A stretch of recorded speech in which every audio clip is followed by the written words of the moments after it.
জানা বিনতে আহমেদ আপনি জানতে চেয়েছেন, বর্তমানে অনেক ফর্সা হওয়ার ক্রিম বের হয়েছে, এগুলো ইউজ করা কি জায়েজ?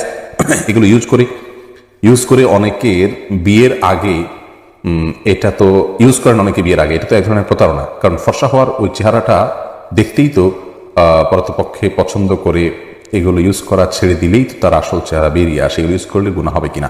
বোন ফারজানা, প্রথম কথা হলো ফর্সা হওয়ার ক্রিম বলতে কিছু ক্রিম তো বাজারে আছে, আসলে এগুলো ফর্সা হওয়ার না, এরা ধোকা পুরাটাই।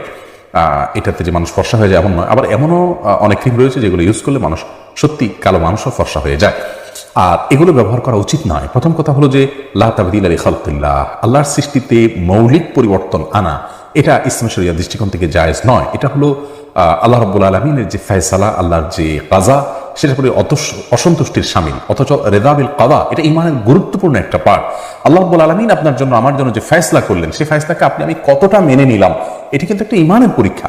অতএব আমি যদি আল্লাহর ফয়সালাতে অসন্তুষ্টি প্রকাশ করি, তাহলে সেটি কিন্তু আমাদের ঈমান বিরোধী একটি কাজ। ঈমানের যে 6টি রোকন রয়েছে, তার মধ্যে থেকে একটি গুরুত্বপূর্ণ রোকন হলো এটি। অতএব এই বিষয়ে আমাদের খেয়াল রাখা উচিত। দ্বিতীয় কথা হলো যে বিয়ের আগে যদি কেউ এই জাতীয় ক্রিম ব্যবহার করে নিজের শরীরের রং পরিবর্তন করেন, ফর্সা হয়ে যান, এবং তা দেখে ছেলেপক্ষ তাকে পছন্দ করেন, অথচ শরীরের অন্যান্য অংশ তার কালো, এবং চেহারাতেও এই ক্রিম ব্যবহার না করলে যদি আবার কালো হয়ে যান, তাহলে সেক্ষেত্রে এটি সুস্পষ্ট প্রতারণা।